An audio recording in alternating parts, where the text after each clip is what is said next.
Ahí está. Ujú. Yo lo, yo lo llevé por el lado de la discusión que tiene que ver con la contextualización del texto, es decir, llevarlo por lo del lado de la fuente social y de la fuente histórica, las Ah, fuentes sociales, las fuentes históricas, porque me parece lo más, por lo menos lo que me parece más rico, o sea, seguramente muchos desde nuestros diferentes espacios hemos tenido la oportunidad de escuchar textos o predicaciones que aisladas de lo que sucedía en la sociedad, en la cotidianidad, y eso en realidad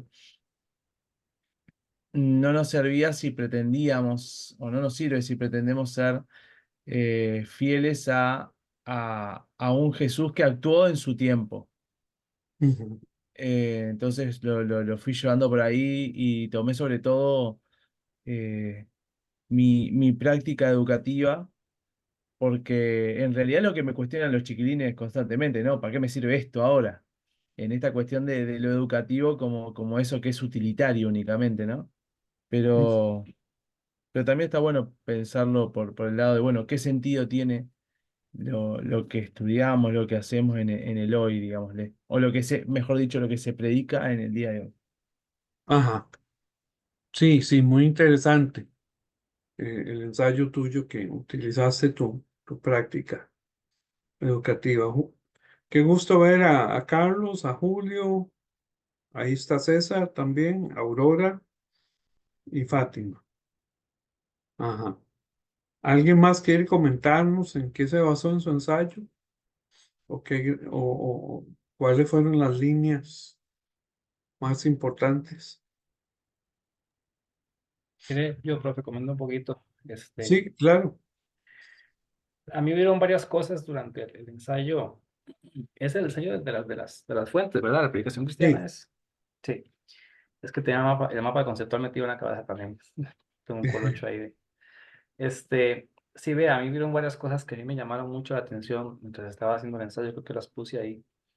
Y para mí, algunos puntos súper importantes son, por ejemplo, la contextualización del mensaje, digamos, y que sea relevante y aplicable, porque es Ujú, decir, parte de esa lectura para mí es importante que no se haga una contextualización, digamos, como superficial, decía yo ahí en el ensayo, que a veces pasa, es decir, que también haya como un diálogo interdisciplinario. A veces las predicaciones suelen como irse mucho simplemente a lo que la doctrina de su línea de fe dice y ujú, se excluye muchísimo lo que otras disciplinas pueden ofrecer, o incluso se sataniza, es decir, está mal visto poner en una prédica elementos que salgan de la fe o de la línea, digamos, de fe de la congregación. Y claro, eso le quita mucho porque al final lo que busca una predicación, desde mi punto de vista, es poder enriquecer la vida de los feligreses que van a escuchar esa predicación, porque es decir, al final la predicación se construye para responder a las necesidades de la gente que vaya a escuchar, es decir, la gente va porque tiene una necesidad de algo, porque está sufriendo, porque tiene un dolor, es decir, la gente busca refugiarse en la fe, muchas veces sí, solamente por el hecho de la fe, pero la gente busca dentro de la fe esperanza, consuelo, respuestas a los problemas y las tribulaciones de la vida. Y la predicación en sí misma debería de poder dar respuesta aparte de esos problemas o dudas o complejas situaciones que vive la gente que está ahí escuchándola. Y claro, para responder a veces a eso, simplemente se basan en una concepción de fe, pero satanizan otras ramas y otras disciplinas que podrían enriquecer lo que verdaderamente importa, que es poder darle respuesta a las feligreses, y entre eso la psicología, antropología, un montón de cosas que se podrían integrar para responder a lo que está sucediendo realmente en la vida de las personas, los problemas sociales, la pobreza, la drogadicción, es decir, la ideología de género, que es todo un tema hoy en día, las discriminaciones que hay por estos temas, y que, es decir, a veces las predicaciones se vuelven sí muy bonitas, están dentro de un marco muy, muy, muy rosado, perdón la expresión, pero a veces es así, es como muy, muy ideal, pero qué tan relevante y qué tan aplicable es realmente a la vida de la gente. que lo está escuchando, ¿no? Y pues también a veces ya lo último que digo es como que esas predicaciones, también lo decía ahí, como que la escucha activa y la empatía es importante porque a veces las predicaciones son casi un discurso unidireccional, donde el pastor o el sacerdote o quien sea que esté predicador toma desde su concepción propia un texto, una prédica, explica o predica lo que quiere predicar según sus propias opiniones, pero hay casi nada o ningún tipo de escucha o empatía con qué es lo que está pasando el pueblo al que le está predicando. Es decir, preguntarse realmente qué es lo que está necesitando la gente. ¿Estoy predicando en función de lo que yo quiero predicar o en función de lo que realmente necesita la gente que está escuchando?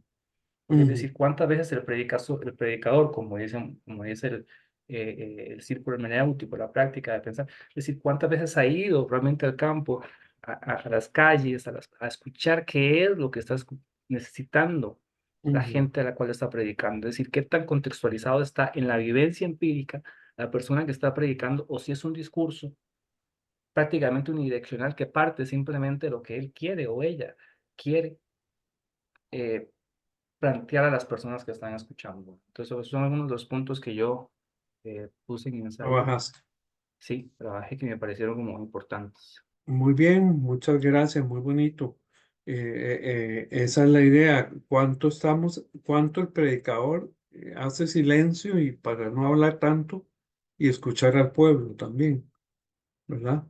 En sus necesidades. ¿Alguien más quiere comentar sobre el ensayo, sobre cómo lo orientó? Sí, Algo, profe, quería... ah, no, no, no está bien, primero, Aurora. Alberto. No, no, no, dale, Oh, dale. vale, yo no me demoro mucho, Aurora, no te preocupes. Sí, no, quería comentar que, a ver, yo direccioné el ensayo tomando obviamente en cuenta digamos, las fuentes teológicas, sociales y la exégesis bíblica que propone el autor para construir, digamos, una predicación coherente, relevante, eh, y que, digamos, tenga como faro orientador, diría, el contexto en el cual, digamos, se está dirigiendo esa predicación y que pueda denunciar el pecado en todas sus expresiones, no solamente orientado al pecado personal, que lamentablemente, digamos, muchas de las predicaciones están orientadas simplemente a un discurso profundamente individualizador, personalista, pero que no tiene en cuenta muchas veces las estructuras de pecado que generan precisamente que las personas puedan entrar en esas dinámicas eh, que no corresponden a los valores del reino de Dios. Incluso yo, digamos, decía en el ensayo que es importante recuperar ese proyecto histórico del reino de Dios anunciado por Jesús y los valores que en ellos está, que en última, digamos, es la afirmación de la vida de todos los seres humanos, pero que al afirmar la vida yo también tengo que estar dispuesto a contextualizar en el entorno concreto en el que estoy como predicador o como predicadora, cómo en ese contexto hay unas repercusiones del pecado estructural, de las situaciones estructurales que van a tener unas repercusiones en ese contexto concreto.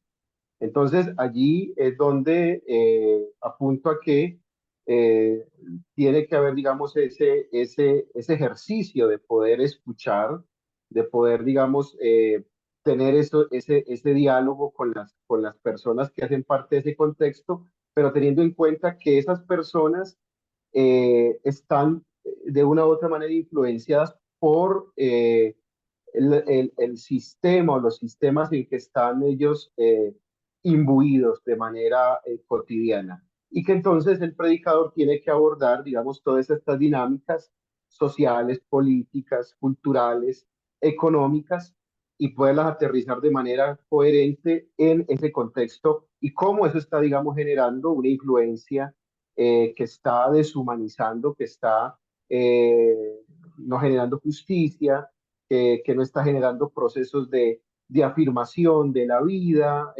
no solamente de los seres humanos, sino también de la naturaleza, del medio ambiente.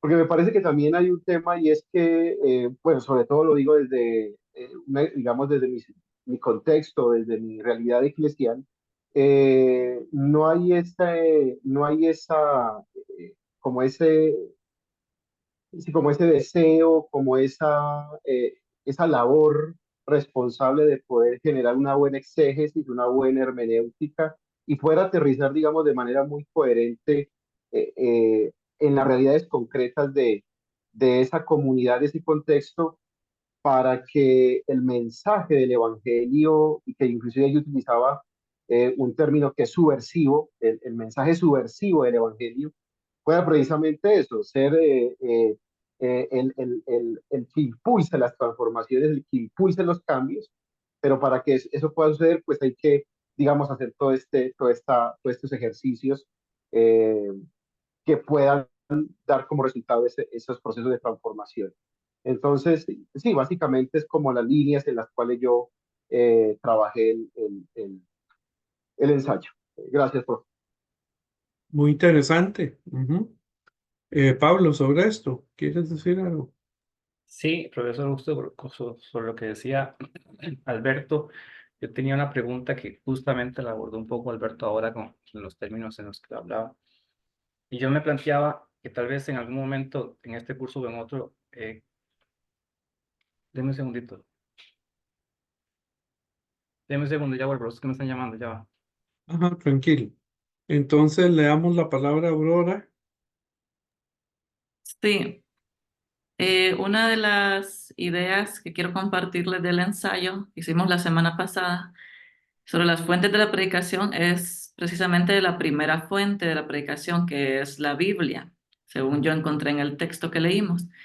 Y un pensamiento que me parece importante de resaltar, que yo puse en el ensayo, es que se ha extendido una forma de pensar de que la Biblia es palabra de Dios en su sentido más literal, es decir, en cada coma, en cada tilde, y así como la tenemos nosotros, la que más se usa en Latinoamérica, que es la Reina Valera 1960.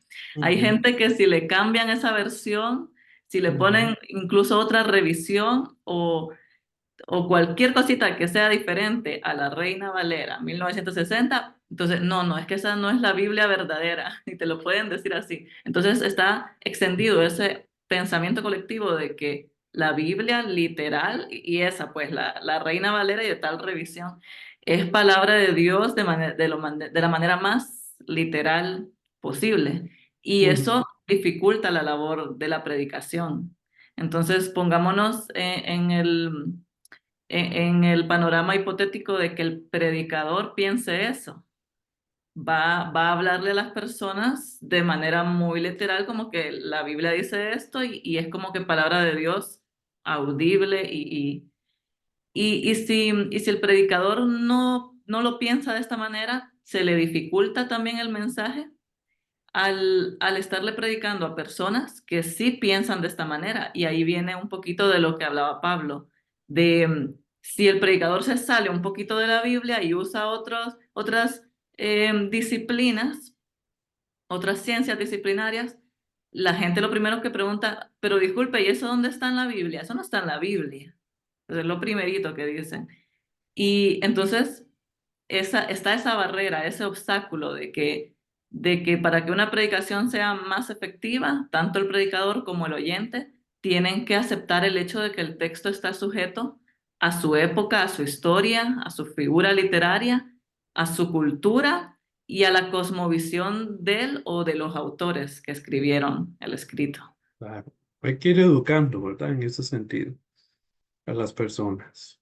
Sí, muchas gracias, por compartir por dónde guiaste vos tu ensayo, me parece muy interesante. Pablo, puedes continuar.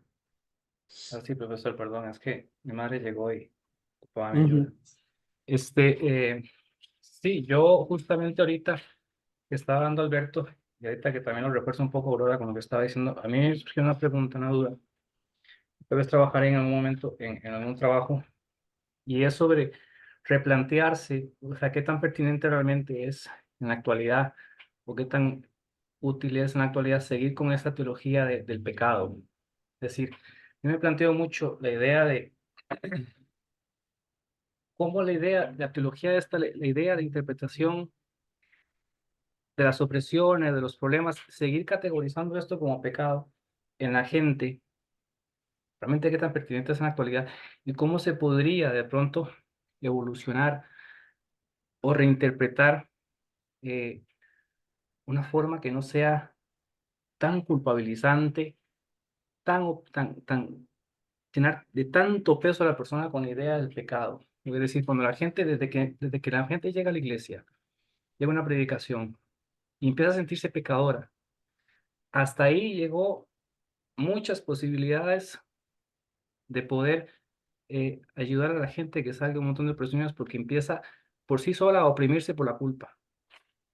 Y Ujú, claro, desde ahí, eh, parte de lo que decía Aurora, es decir, hay un gran obstáculo eh, de mucha satanización que hay con respecto a utilizar fuentes diferentes a la Biblia.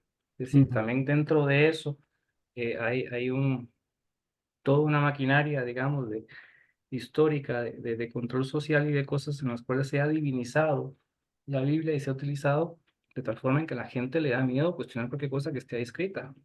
Y si un pastor es una persona que con cierta autoridad le da una interpretación, resulta, una interpretación X, resulta aquella que la gente lo percibe como si fuera literal la palabra de Dios. Y entonces, si en la palabra de Dios dice que yo soy un pecador por esta situación, entonces eso le genera un peso enorme a la persona porque es que eso es incuestionable. sí, se ha puesto mucho, en la predicación tradicional, se ha puesto mucho énfasis en la culpa. Justamente de eso vamos a hablar hoy, un poquito. Eh, la teología latinoamericana lo que ha sacado a la luz es otra dimensión, que es la dimensión estructural, el pecado estructural o el pecado social, ¿verdad? Que tiene que ver con el mercado, con el capitalismo voraz, con todo esto. Pero sí, tienes toda la razón. No deja de poner ahí un énfasis también en esta palabra, que ha traído tanta culpabilización sobre la gente. Sí, es correcto. ¿Alguien más quiere compartirnos sobre su ensayo? Eso ahora lo retomamos, Pablo. Sí, profe, buenas noches. Sí, adelante, César. Compañeros, compañeras, buenas noches.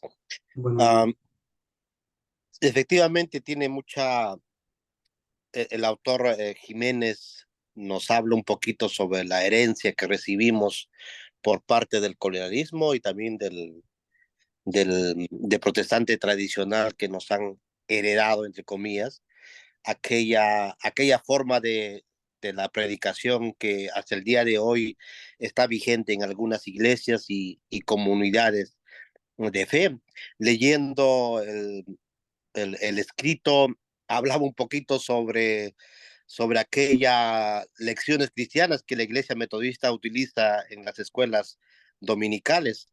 Antes de estudiar en la VL, yo dictaba esas clases en la escuela dominical, pero ya empezaba un poquito a meditar, a reflexionar, y trataba de hacerlo las lecciones bíblicas un poquito más contextual. Trataba de cambiarlo y no seguir la secuencia que dictaba lo que decía la lección bíblica de la iglesia metodista.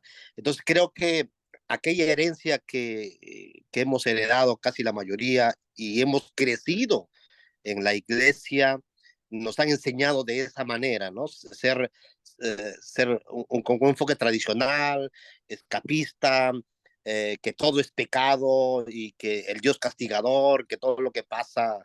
Entonces creo que lo que nos falta hoy en día es un poco, como decían mis compañeros, un poquito reinterpretar una nueva hermenéutica, el aspecto contextual de nuestra realidad social, y me gusta mucho lo que el autor decía, las fuentes sociales, un enfoque muy diferente a la teología, al enfoque teológico o tradicional. Creo que, como dice algunos autores, descolonizar nuestro saber, nuestra educación bíblica, teológica. Creo que debemos empezar desde nuestras comunidades de fe, desde la escuela dominical, desde el servicio de jóvenes, de niños. Entonces creo que es un gran trabajo que nos queda hoy en día como estudiantes y con esta nueva educación teológica latinoamericana. Creo que podemos seguir cambiando aquellas estructuras que hacen mucho daño a las iglesias y a las denominaciones. La iglesia metodista, por ejemplo, es tradicional 100%, ¿no? Pero permite que algunas comunidades que se van levantándose puedan crear espacios conforme a su contexto. Eh, Mientras, obviamente, el obispo o el superintendente no se entere, ¿no? Yo escuché las palabras de un obispo diciendo, ustedes pueden hacer eso, pero que yo no me entere, ¿no? Porque el día que yo me entere, les voy a tal vez a disciplinarlos, ¿no? Entonces les permito que hagan eso con tal de que el Evangelio de Jesús pueda crecer, ¿no? Pero Acallado, hay una apertura, perdón, profesor. acalladito. Ya, entonces creo que, creo que las fuentes sociales es una buena alternativa y creo que es de la teología latinoamericana y tenemos que enfocarnos en eso, el respeto, rescatar la tradición, ¿no es cierto? A veces hasta el día de hoy todo lo que huele a católico nos suena a pecado, nos suena a que son de otro lado, ¿no? Entonces creo que tenemos que ya enfocarnos a esa nueva educación y empezar a transformar desde nuestras comunidades de fe, como decía, desde la escuela dominical. Gracias. Ujú, gracias. ¿Alguien más quiere hacer un último comentario sobre su ensayo? ¿Sobre cómo lo orientó, cómo lo guió? Bueno, si no, entonces justamente el tema que vamos a conversar hoy o a tratar hoy tiene que ver sobre el poder de la palabra, porque recuerde que estamos en la unidad sobre predicación y comunicación. El poder de la palabra proclamada y la palabra escuchada. Entonces, hay dos ministerios bueno, varios ministerios, pero hay dos en particular que trabajan con el poder de la palabra. Uno es la predicación, que es la que nos compete aquí, pero otro es el acompañamiento pastoral, sí, o la consejería. Me llama la atención porque la predicación trabaja con la palabra proclamada, pero también ahora Pablo nos decía sobre que el predicador debe escuchar al pueblo, o sea, también hablar menos y escuchar más al pueblo. Entonces hay una doble función, palabra proclamada, palabra escuchada, también. Y también si la predicación depende si es monologal o es dialogal, que hay dos tipos, ¿verdad? Entonces, en la dialogal, pues se va a dar más la palabra proclamada y la palabra escuchada también. Pero en el acompañamiento pastoral se da mucho la palabra escuchada, lo que usted escucha. Y hablando de la culpa, muchas veces en el ministerio de la predicación se enfatiza mucho, de la forma tradicional, se enfatiza muchísimo en la culpa, pero es el acompañamiento pastoral el que tiene que trabajar en liberar a las personas de la culpa, justamente. Entonces son dos ministerios, digámoslo así, que tienen entronques particulares. Entonces déjenme ver un momentito, aquí donde está una presentación. Me avisan cuando la están mirando. ¿Sí? ¿Ya la están viendo? ¿Alguien que me diga? Sí, profe, ya se ve. Bueno, Sí, sí. perfecto. Entonces, predicación, palabra expresada, acompañamiento pastoral, palabra escuchada, entronques. Entonces, como hemos visto a lo largo del curso, la predicación es la actualización de la palabra de Dios para el ser humano en los diversos contextos históricos. Se trata de un ministerio que con frecuencia lo ejercen pastores, pastoras, sacerdotes, pero también personas laicas preparadas para el mismo. Ahí en esta lámina que ustedes ven es la primera clase del Instituto Bíblico de Costa Rica, que es el primer antecesor de la Universidad Bíblica Latinoamericana. Ahí está doña Susana Strachan con 1, 2, 3, 4, 5, 6, 7, 8 estudiantes que fueron las primeras mujeres que estudiaron teología digamos, en lo que es el Seminario Bíblico Latinoamericano y luego Universidad Bíblica Latinoamericana. Esta primera clase es en octubre del 2022. Entonces es necesario, así como los Strachan vieron que era necesario traer al continente formación bíblica, teológica y pastoral seria, ¿verdad? Es necesario que se lleve con alta responsabilidad y con constancia, con mística y con vocación.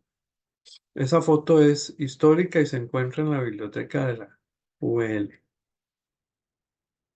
Mientras que el ministerio del acompañamiento pastoral se da mucho en las iglesias y dentro de las OEFs, ¿verdad? También tiene mucha importancia este ministerio que es de acoger al otro, escucharlo, y ver qué lo angustia y qué lo preocupa. Ujú. También ambas acciones pastorales, el del acompañamiento y la predicación, buscan actualizar la palabra de Dios e iluminar caminos de crecimiento, de restauración, de bienestar y calidad de vida para las personas que son sujetos y sujetas de la pastoral. En ese actualizar el acompañamiento pastoral, también actualiza la palabra de Dios aunque hace más silencio y escucha más, ¿verdad? Frente a las situaciones del dolor que vive el ser humano. Busca ofrecer consuelo, orientación desde la fe, pero más que consejos, que la misma persona se escuche y pueda movilizar sus propios recursos internos, con la ayuda también de la espiritualidad, de una espiritualidad sana, ¿verdad? Transformadora. Y por supuesto que una persona que dé consejería, pues además, así como el predicador tiene que tener formación en Biblia, en teología, hasta a veces en los idiomas originales, la persona que da consejería pues debe tener una mínima formación psicológica también o aspectos emocionales previa y constantemente el desarrollo de su ministerio. Ambos ministerios trabajan con el poder de la palabra. Ambas acciones, como también toda la pastoral, trabaja con el poder de la palabra. La palabra proclamada, la predicación lo hace con la palabra proclamada, la palabra pronunciada. No solo el predicador o predicadora, quienes tienen además la responsabilidad de que esa palabra se convierta en la actualización de la palabra de Dios para nuestro tiempo. Mientras que el acompañamiento pastoral trabaja mucho con la palabra escuchada, expresada y vuelta a expresar, ¿verdad? Cuando hay una intervención de la persona que da consejería. Pero como le digo, la idea, aunque se llama consejería pastoral por una mera traducción del inglés, en América Latina mucha gente prefiere llamarle acompañamiento pastoral. El acompañante pastoral trabaja con la palabra escuchada, la escucha activa de quien es acompañado para luego ofrecer una palabra pertinente, asertiva, constructiva, afirmativa, a esa persona que va a tomar muy en cuenta su espiritualidad. Y entonces en ambos hay elementos terapéuticos.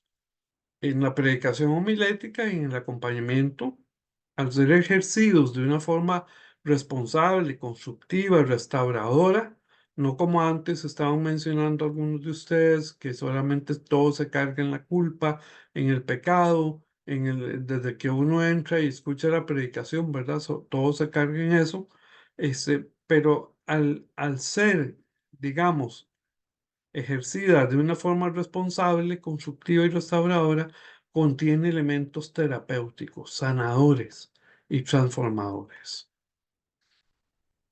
Porque lo que buscan ambas áreas desde una perspectiva, digamos, liberadora,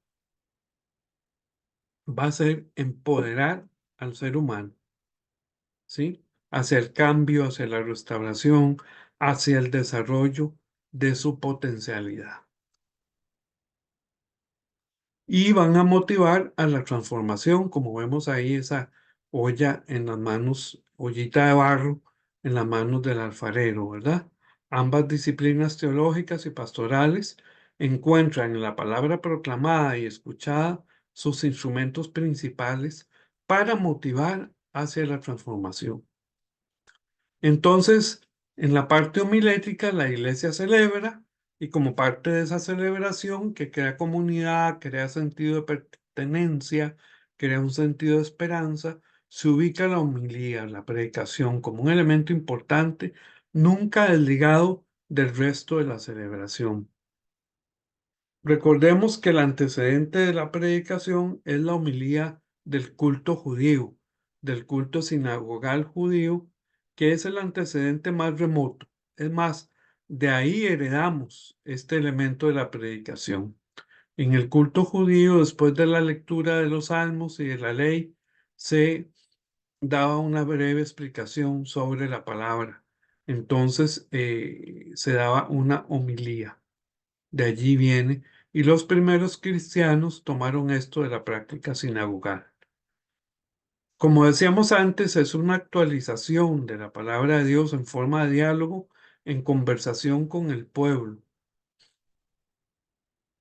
Y es un llamado a transformar. Tiene lugar en el culto cristiano o en las reuniones devocionales de organismos basados en la fe y prosigue a la lectura de la Biblia y busca, a partir de la actualización de ese texto bíblico, llamar a una transformación en la realidad actual.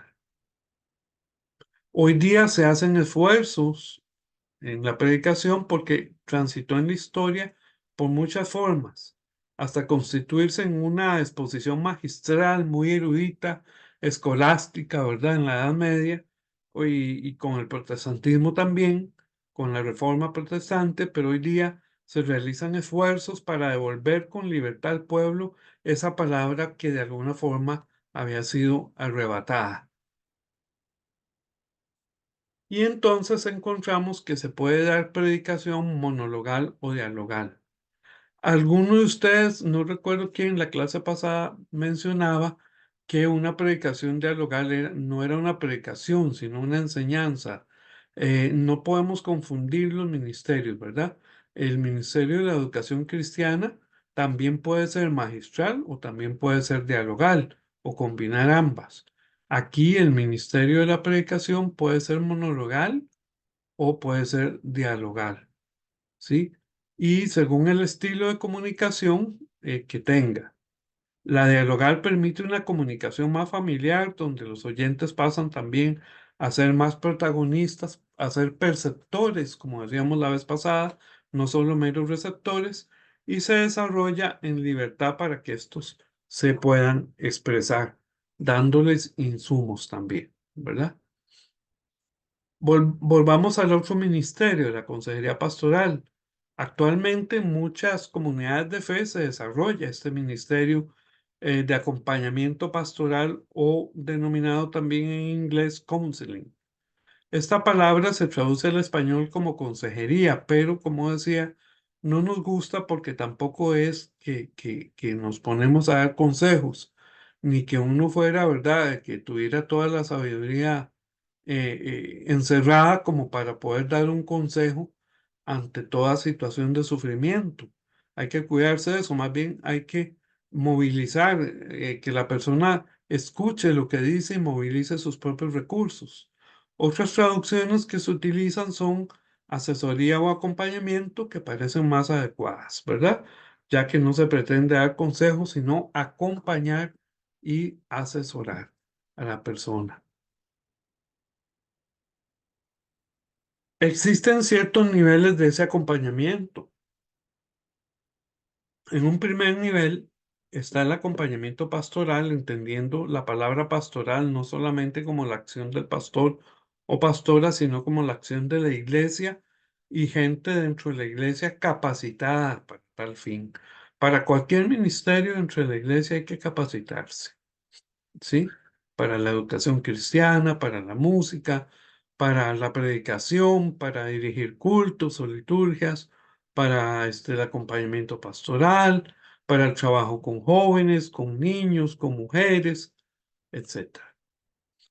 En un primer nivel, eh, están tanto los pastores y pastoras como los líderes formados en aspectos bíblico-teológicos y hasta psicológicos, en escucha activa, en espiritualidad transformadora y en contención emocional, en cómo dar contención cuando una persona está frente a mí llorando, contándome lo que le está pasando o angustiando.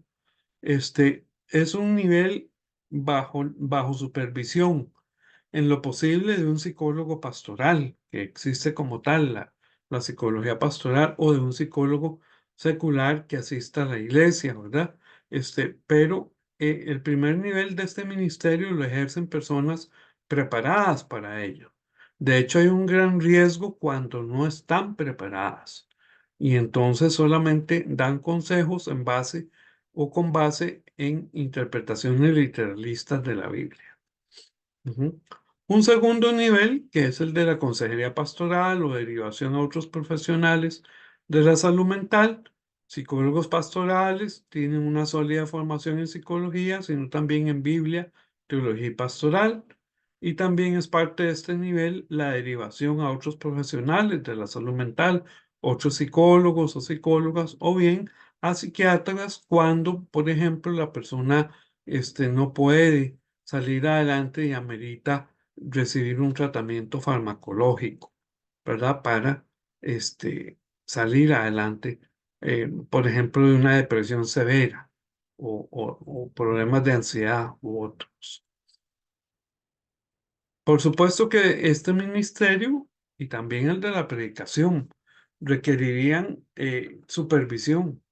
Es un ministerio de acompañamiento pastoral o consejería quienes lo ejercen en su función en el primer nivel, acompañantes, agentes de pastoral, asesores, acompañan a las personas, pero requieren supervisión o asesoría de quienes lo ejercen en el segundo nivel, es decir, ya psicólogos pastorales o algún psicólogo dentro de la iglesia que ayude en la organización de este ministerio. Y por supuesto que los agentes de pastoral o acompañantes pueden referir a las personas dependiendo de la naturaleza de la situación. Por eso es bueno tener un banco de recursos, ¿verdad? De qué instituciones y a dónde se puede referir, o grupos o terapias grupales para referir a una persona. Ujú. Carl Rogers fue el psicólogo, digamos, padre del counseling. Los inicios del counseling se localizan en Carl Rogers, un psicólogo norteamericano, quien a través de lo que él llamó una relación de ayuda, con elementos tales como la aceptación, el respeto, la empatía, propuso acompañar a las personas para que utilicen sus propios recursos con el fin de que hagan frente a sus problemas. Y habló de utilizar la comunicación asertiva, de calidad o terapéutica, así como la escucha activa, la empatía y el hecho de no socavar las esperanzas de las personas, ¿verdad? Todo esto son pilares fundamentales de quien ejerce el acompañamiento pastoral como ministerio. Y también podemos ir viendo que la persona que ejerce el ministerio de la predicación también requiere de varias de estas herramientas. Por ejemplo, no a los prejuicios. Según Rogers, la congruencia, el despojarse de prejuicios y de juicios de valor, la aceptación incondicional son actitudes fundamentales en el acompañamiento pastoral. Y entonces yo pregunto, ¿y de la predicación? También, ¿verdad? No a los prejuicios. Y el escuchar, la escucha activa, que es centrarse empáticamente en las personas que nos dan a conocer su sufrimiento. No es nada fácil, no es nada fácil buscar ayuda, buscar un psicólogo, buscar un consejero espiritual dentro de la iglesia. Tiene que haber secreto, ¿verdad? Profesional. Lo que yo le voy a compartir a esa persona no puede andar en oídos de otros porque sería una falta a la ética. Tampoco lo que yo le comparta al pastor o a la persona puede salir como ejemplo en el púlpito, ¿verdad? El domingo en la predicación, porque eso ha pasado muchas veces y eso es causa más bien más dolor, dolor de todo tipo, ¿verdad? Emocional y espiritual. Entonces, más bien, centrarse en que para ella, en lo que esa persona nos está contando, que es difícil, y darle una muestra de apertura, de que usted puede confiar en mí, de que lo que usted me va a contar no va a salir de nosotros dos aquí, presentes. Y para ello se requiere, pues, en este ministerio, ejercer la escucha activa. También ya lo veíamos en el de la predicación, escuchar las voces del pueblo, ¿sí? Con atención para registrar el tono de voz aquí, con qué tono de voz me está contando la persona, la intensidad de los sentimientos, el estado de ánimo de quien escucha, de la persona, perdón, que habla, que es escuchada, y el sentido que para ella tiene su sufrimiento y sus esperanzas. Y por ello es importante desarrollar empatía. La empatía es sencillamente ponerse en los zapatos del otro o de la otra. Es un comprender, un percibir, un captar, un sumergirse en la interioridad de la otra persona o el otro. Se trata de una actitud que busca establecer puentes de contacto con la otra persona. Ujú. Entonces, por eso, más que hablar, se escucha y se escucha mirando a las personas, no invadiéndolas con la mirada, mirándolas en la frente y teniendo una actitud receptiva hacia ellas o hacia ellos. Como nos decía antes, Carl Rogers, es importante despojarse de prejuicios. Escuchar empáticamente implica hacerlo sin prejuicios, sin que la persona, incluso muchas veces cuando vamos a escuchar a una persona en asesoría espiritual o en acompañamiento pastoral, le decimos, yo no estoy aquí para juzgarte, estoy para que me cuentes y para que te expreses y te desahogues y podamos encontrar qué es la mejor solución para ti. ¿Verdad? Escuchar sin prejuicios, dejar de lado lo que se considera correcto o incorrecto, al basarse en las propias creencias religiosas o en una interpretación fundamentalista, no contextual de la Biblia, en prejuicios sociales u otros. Se trata de escuchar, no de analizar, desistir de hacer juicios a priori.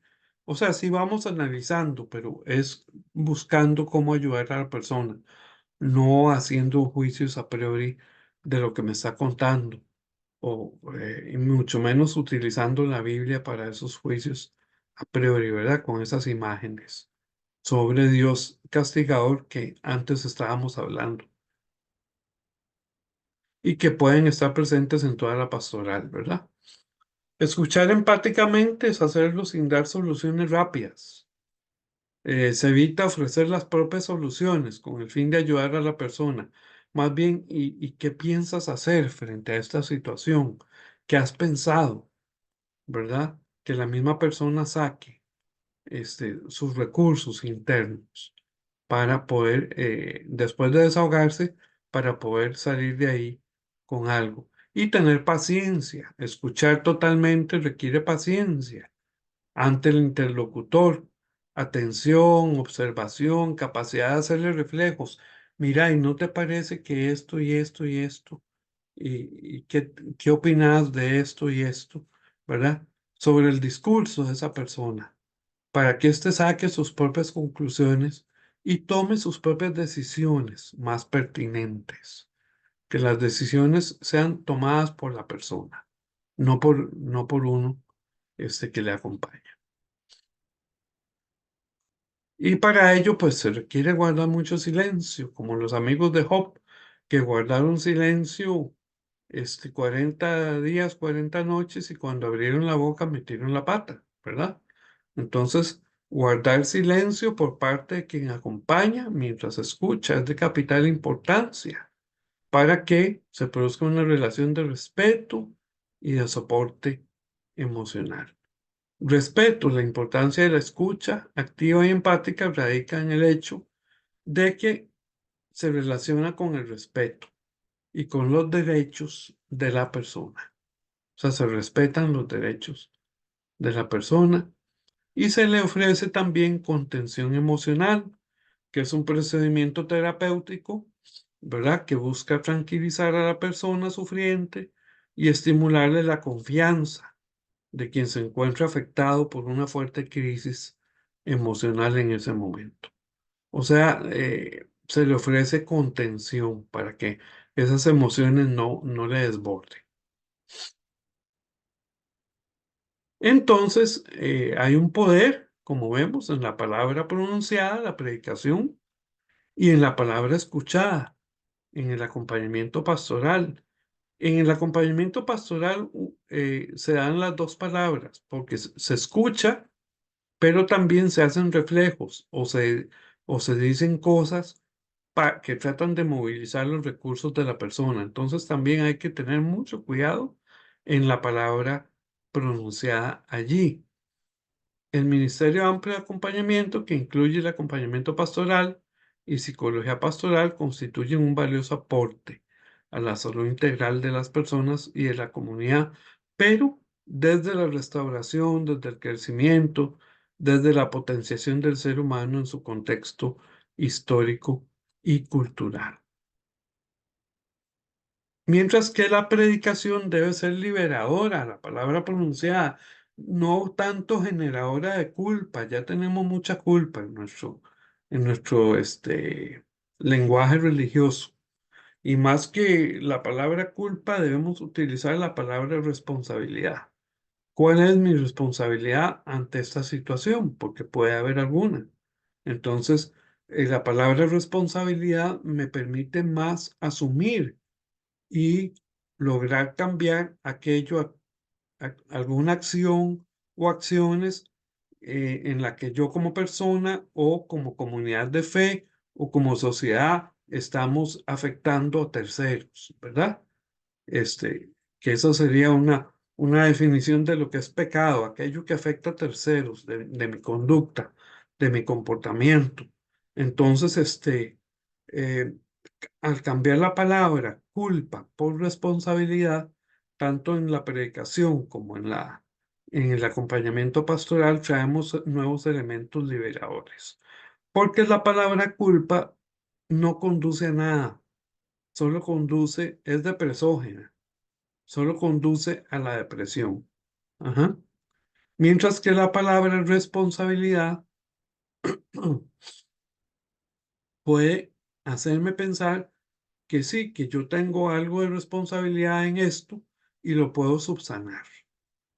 Puedo buscar cómo subsanarlo y cómo sanar esa relación que está dañada, digamos. Entonces, ambos tratan de contribuir al bienestar de las personas por medio de la motivación a transformar a la luz de la palabra de Dios actualizada todo aquello que atente contra la restauración, contra el bienestar, contra el crecimiento personal, familiar y social. Por eso es bueno que cambiemos nuestro lenguaje. y para hacer una reestructuración cognitiva, en lugar de usar la palabra culpa, bueno, usemos la palabra responsabilidad. ¿Cuál es mi responsabilidad en esto? No tengo ninguna o tengo alguna. Entonces, si tengo alguna, me permite buscar acciones de restauración. Mientras que la palabra culpa no me lleva a nada más que a deprimirme. Entonces, ahí vemos el poder de la palabra en la predicación y en el acompañamiento pastoral. Aquella palabra pronunciada desde un púlpito y aquella palabra escuchada, internalizada, tanto por la persona que está ahí sentada escuchando, como también en el acompañamiento pastoral, tienen un importante aspecto y una doble particularidad. Quienes la pronuncian lo hacen desde un lugar muchas veces más elevado, ¿verdad? Para que lo vean, el púlpito, y muchas veces como lugar de poder. Y quienes la escuchan lo hacen también desde un lugar, a veces un lugar de sumisión. Y entonces, de cierta despersonalización de la gente. Y entonces vemos que la palabra como tal tiene un poder de crear y de destruir. Y el poder de la palabra, cuando la palabra pronunciada en la predicación, en el acompañamiento o en cualquier pastoral, puede ser en la catequesis, puede ser en la educación cristiana, en las clases de escuela dominical, cuando no es edificadora, ni es restauradora, ni es para potenciar el crecimiento, sino que contiene elementos nocivos, tóxicos, destructivos de las relaciones humanas y de la gracia de Dios y la autoestima de las personas, puede calar profundamente en quien escucha y generar culpa, en especial si se está en una relación de inequidad, es decir, de poder. El maestro frente al alumno, el pastor frente al feligrés, el predicador frente a la audiencia, el acompañante pastoral frente al acompañado. Entonces tenemos que cuidar que esas relaciones de poder que ya se dan de por sí sean lo más equitativas posibles también. Y esa palabra pronunciada en la predicación tiene relación con los gestos también que la acompañan. La forma como se entona puede quedar anidada en el corazón de quien escucha e ir directamente a afectar su autoestima, su salud, su bienestar total o lo contrario, crear crecimiento y transformación. Entonces vemos qué importante es la comunicación en la pastoral, ¿verdad? ¿Qué comunicamos? ¿Cuál es el mensaje? Entonces son ministerios que hay que realizarlos con total responsabilidad. El acto predicacional es un acto de suma responsabilidad porque no es mi palabra humana, es la palabra de Dios que estoy actualizando. Si este acto es asumido con despreocupación por quienes predican, entiéndase sin una seriedad exegética, hermenéutica y sin sensibilidad homilética, humana y pastoral, puede contribuir a instaurar dolor espiritual, emocional y hasta físico, dolor psicosomático en las personas, en lugar de contribuir a ser fuente de sanidad, de liberación, de horizonte de esperanza. Entonces tiene que haber mucha sensibilidad. Es deber de la persona predicadora o predicador conocer a quien escucha, a quién va a proclamar su mensaje y conocer el ministerio, ejercer el ministerio, actualizar la palabra con esa sensibilidad humana. Entonces vemos que no es solo saber de Biblia, o saber de teología, o saber griego o hebreo, o leer comentarios bíblicos o comentarios teológicos. No, es que es un ministerio muy amplio, que implica mucho hasta psicología, conocer bastante de la psicología humana, ¿verdad? De cómo se comportan las personas y cómo van a recibir aquello que usted está expresando o actualizando. Y por supuesto que va a ser muy importante no caer en el literalismo bíblico. Si se hace caso omiso de la exégesis y la hermenéutica contextual, se cae en el literalismo, en el fundamentalismo y hasta en el fanatismo, al tratar de actualizar la palabra de Dios, porque entonces no se toman en cuenta las distancias que hay entre el texto, su contexto y nuestra vida, que es nuestro texto y nuestro contexto. Por supuesto que es importante tener a Jesús como modelo, volver al modelo predicacional mostrado por la praxis pastoral de Jesús. Es modelo de palabra pronunciada con audacia y con sensibilidad a la vez, y es la palabra hecha carne, encarnada. Y ese modelo lo debería tener toda la pastoral, no solamente el predicador o predicadora, sino quien ofrece acompañamiento y quienes trabajamos en toda la pastoral, educativa, diaconal, litúrgica, de acompañamiento y otras. Porque Jesús ofrece palabras de vida. Llama mucho la atención su capacidad de expresar palabras de vida y de esperanza en todos los contextos, a quien escucha y a quien sufre, no tanto palabras de condenación y de juicio. Eso no lo vemos en los evangelios. Vemos palabras de gracia, de misericordia, de lucha contra aquellos poderes que en el momento ejercían pecado estructural, opresión estructural hacia el pueblo. No solo hizo uso de de la palabra pronunciada para liberar, también usó el lenguaje no pronunciado, es decir, los gestos. Hizo barro y lo puso en los ojos del ciego, tocó al enfermo, a los leprosos, levantó a los niños, los bendijo, entre muchos otros gestos que vemos en los evangelios o leemos en los evangelios sobre Jesús. Entonces tenía esa gran capacidad de escuchar y de pronunciar palabras sabias. En Jesús se unen estas dos funciones que venimos trabajando hoy: escuchar con sabiduría y pronunciar palabras también con sabiduría. Y motivar para la transformación, porque quien escucha palabras de vida, tanto en el acto de ser acompañado como en el acto predicacional, llena su propio cántaro con motivaciones para luchar por sus propias condiciones personales y también por las de su entorno. Y en especial debemos tener cuidado sobre las imágenes sobre Dios que compartimos. Ver esas imágenes que compartió Jesús. La imagen que se tiene de Dios o que se comunica en el acto predicacional, en nuestras iglesias muchas veces se comparten las imágenes del Antiguo Testamento eh, o las imágenes de Pablo, pero nunca, ¿verdad?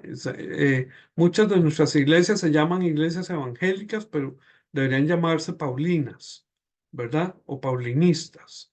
Nunca las imágenes que Jesús, o no se hace énfasis en las imágenes que Jesús comunica en el acto predicacional y de acompañamiento, desde un punto de vista de la pastoral, ejercen una influencia muy fuerte en la vida de las personas.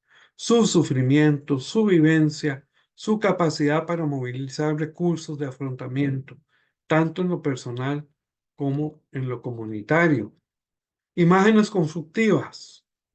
En la predicación y el acompañamiento, en toda la pastoral, se hace necesario potenciar una relación de cercanía y apertura desde imágenes positivas y constructivas sobre Dios. ¿Qué imágenes estamos transmitiendo? La gracia de Dios también entra en función el papel ineludible de la predicación al actualizar esas imágenes, especialmente las reveladas con Jesús de Nazaret a los diversos grupos de su tiempo. Vean qué bonita esta imagen que me encontré por allí.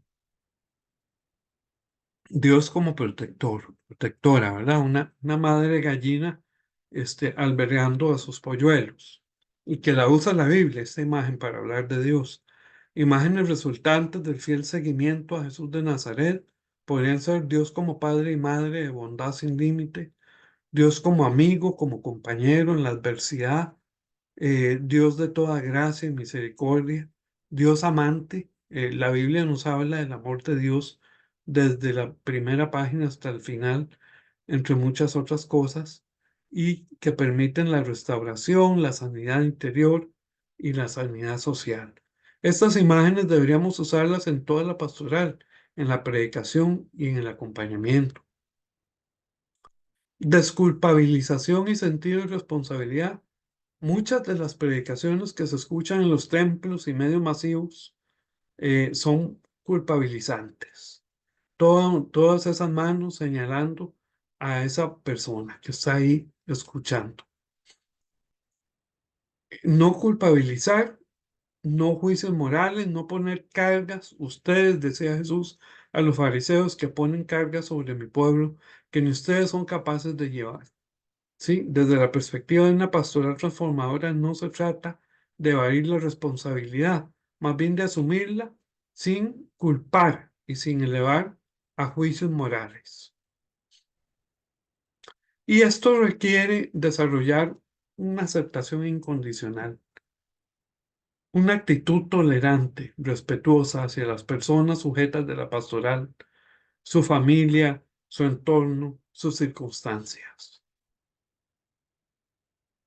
Y esto cuando se da un sentido de pertenencia a una comunidad. Y ese sentido de pertenencia es muy importante para la vida de cualquier persona. Sentir que pertenezco a una familia, a una comunidad, a un grupo, es súper importante. Un grupo humano con un interés común, lograr la transformación de situaciones de muerte y dolor. Y por supuesto que esa desculpabilización, ese sentido de pertenencia, van a crear en las personas un sentido de esperanza. Tanto en la predicación como en el acompañamiento pastoral, se debe ser signo de esperanza.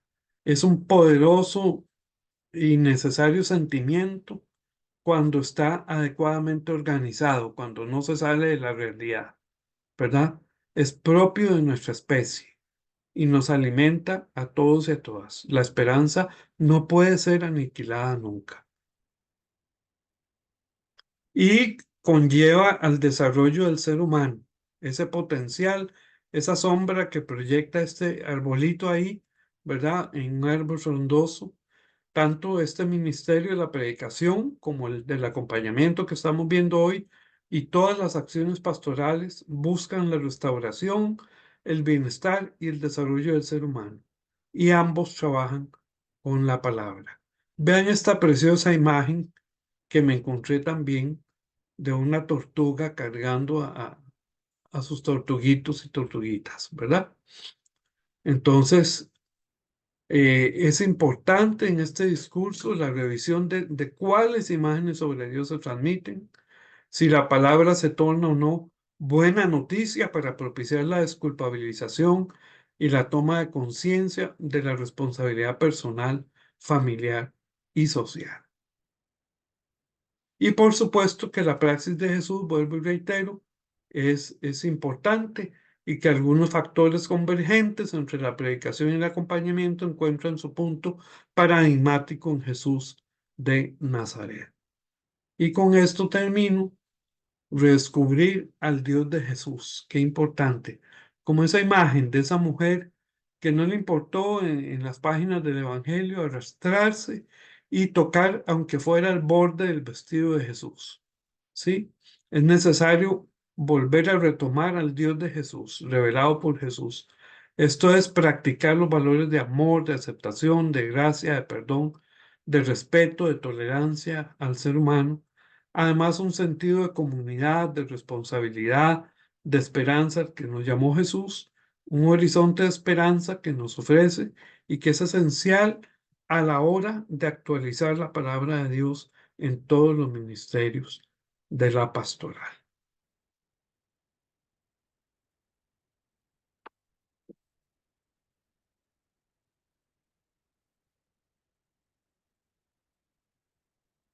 Bueno, ¿qué les ha parecido los entronques entre estas dos pastorales?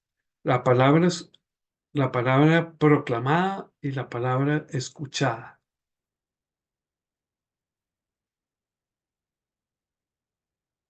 Así unas reaccioncitas rápidas antes de irnos al recreo.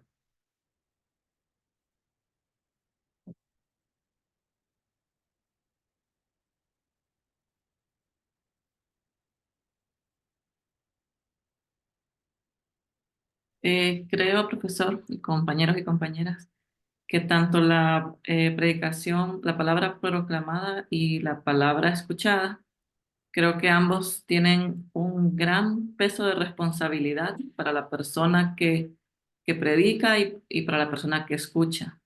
Ambos tienen una gran responsabilidad y lo ideal sería que las personas que ejercen estos ministerios fueran conscientes realmente del peso que tienen sus palabras en las personas que están escuchando.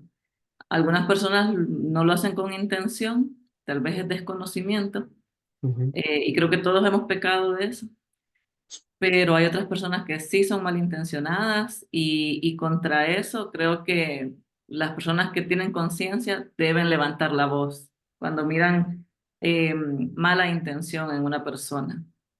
Eso podría ser mi comentario para calentar el ambiente. Pero hay Ujú. tantas cosas que usted mencionó súper importantes que yo las tengo aquí apuntadas que podíamos hablar bastante Y de ahora eso. las vamos a hablar en unos grupitos después de Ujú. nuestro recreo. La sensibilidad que usted mostró es parte de eso. Hay personas insensibles que van a Ujú. predicar porque les invitaron, pero a ellos no les cuesta esa gente que está ahí y no tienen Ajá, el contexto de esa gente. Solo van, ok. tiran lo que tienen que decir y les vale las personas que están ahí escuchando, no tienen un contexto. Sí, Entonces es falta de sensibilidad.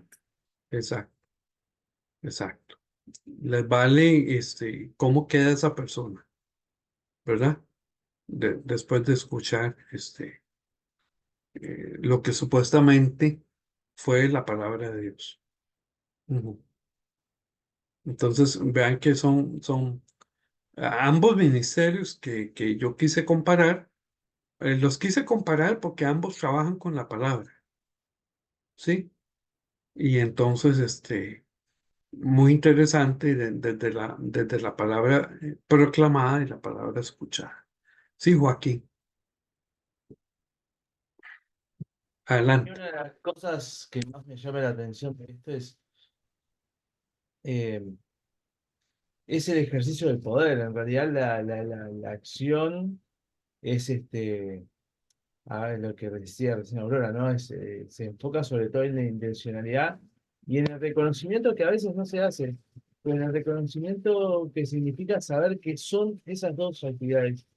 Son actividades de mucho poder, por lo que significa la acción sobre el otro, porque el acompañamiento pastoral no siempre se da de esa manera, porque siempre se da ante una persona tremendamente vulnerable o que está vulnerable, que está viviendo un contexto vulnerable.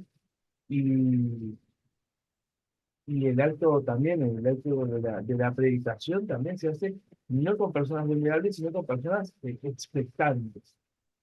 Entonces, lo delicado que es el ejercicio del poder en el sentido del poder de la palabra en sí misma. Ujú. La educación tiene ese mismo poder, ¿verdad? Sí, también. Sobre También. todo con países muy chiquitos, cuando, por ejemplo, hasta hace un rato lo estaban hablando, ¿no? La cuestión del uso de determinadas palabras y el peso histórico que tienen esas palabras y el temor que puede inferir sobre los chiquilines. A un Los chiquilín, gestos, los a un, gestos, pero los símbolos. a un chiquilín le decís sos un pecador y capaz que lo entiende, capaz que no, pero ya la palabra de por sí está cargada de una connotación negativa enorme. Ujú, Eh, y bueno. ujú, ujú. Los gestos, los símbolos, que utilicemos en los materiales que preparemos en la educación cristiana no están exentos de ideología también. Entonces, ¿qué imágenes sobre Dios estamos dando en todo? En toda la pastoral, ¿verdad?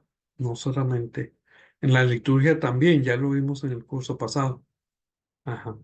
Bueno, los invito a que se tomen unos 5 minutitos de recreo y ahora volvemos.